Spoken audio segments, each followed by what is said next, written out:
Paul McCartney and John Lennon had a creative partnership like no other. Together, they wrote some of the greatest songs in pop history. Early on, they often sat down and wrote side by side. But as the Beatles evolved, so did their writing style. Eventually, they'd mostly come up with songs separately and then bring them to each other for feedback and polishing. Even though they were collaborators, there was always a healthy sense of rivalry between them.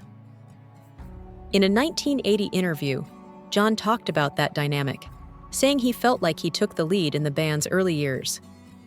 He even pointed out that he wrote most of the A-sides back then, and joked that Paul sang the bridge on A Hard Day's Night only because he couldn't quite hit the high notes himself. Years later, Paul admitted in an interview with CBS that they were definitely competitive, even if they tried not to show it while the band was still active. He remembered how John's songs would push him to try harder.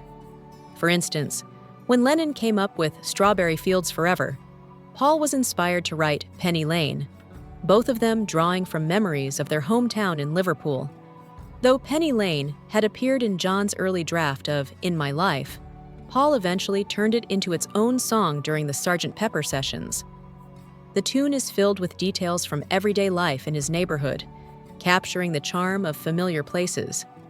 He once said that he spent a lot of his youth walking through the area, even sang in the choir at the nearby church. In the Beatles anthology, Paul also recalled how John stopped by and helped him finish the third verse. They often did that, bouncing ideas off each other when writing about their past. The song took a while to get right in the studio, with Paul insisting on several takes until it sounded just how he wanted.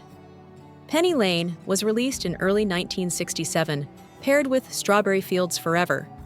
While critics weren't quite sure what to make of the single at first, the songs later gained recognition as groundbreaking. Even though it didn't hit #1 in the UK, it did in the US, earning a gold certification. Over time, people came to see both songs as love letters to Liverpool. Critics described Penny Lane as a sunny, psychedelic take on the city, and poets like Roger McGough felt the tracks gave Liverpool its own legendary soundtrack.